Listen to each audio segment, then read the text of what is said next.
ऊंचे पर्वत पर हुई गई जो धैया रे, सब जागा भय उजियार रे।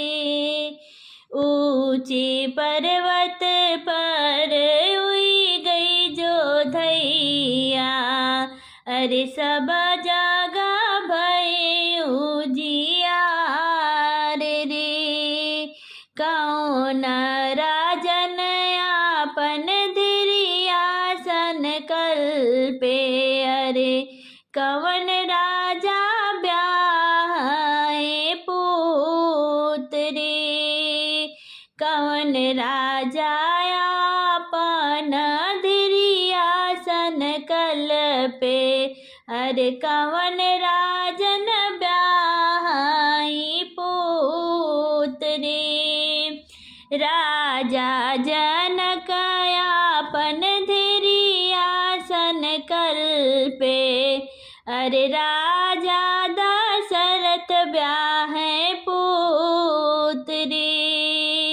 राजा जनक आपन धीरियासन कल्पे, अरे राजा दशरथ ब्याहे पूत रे। को चढ़िया वै डडिया पलकिया रे, को चढ़िया वै सुख पाल रे। को चढ़िया वै डडिया पलकिया रे, को चढ़िया वै सुख पाल रे। को चढ़िया वै माई गाल हाथी, अरे कवने विधिया वाली बरात रे। को चढ़िया वै माई गाल हाथी, अरे कौन विधिया वाली बरात रे। राम लक्ष्मण आवै डडिया पलकिया, अरे भरत भैया सुख पाल रे। राम लक्ष्मण आवे डडिया पलकिया, अरे भरत भैया जावे सुख पाल रे।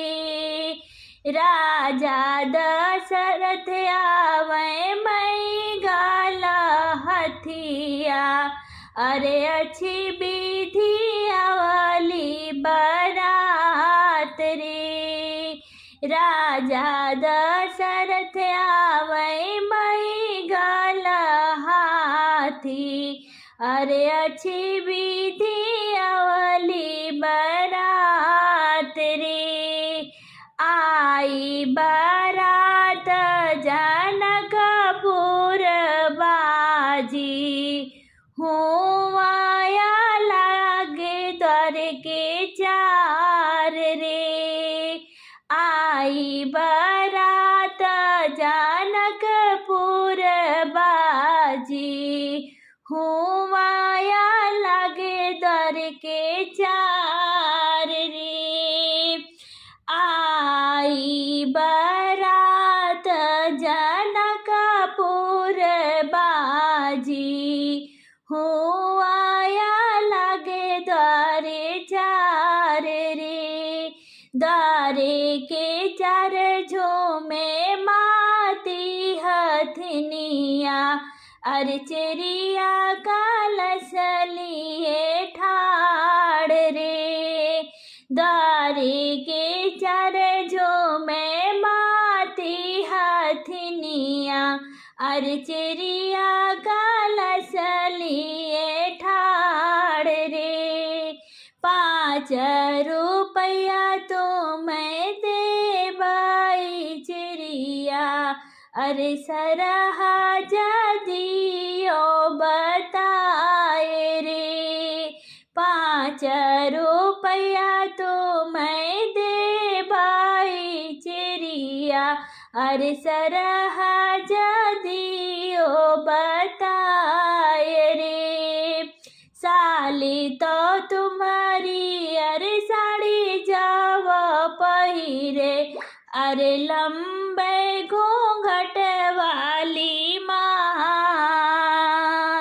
साली तो तुम्हारी अरे साड़ी जब पहिरे, लंबे घूंघट वाली सास।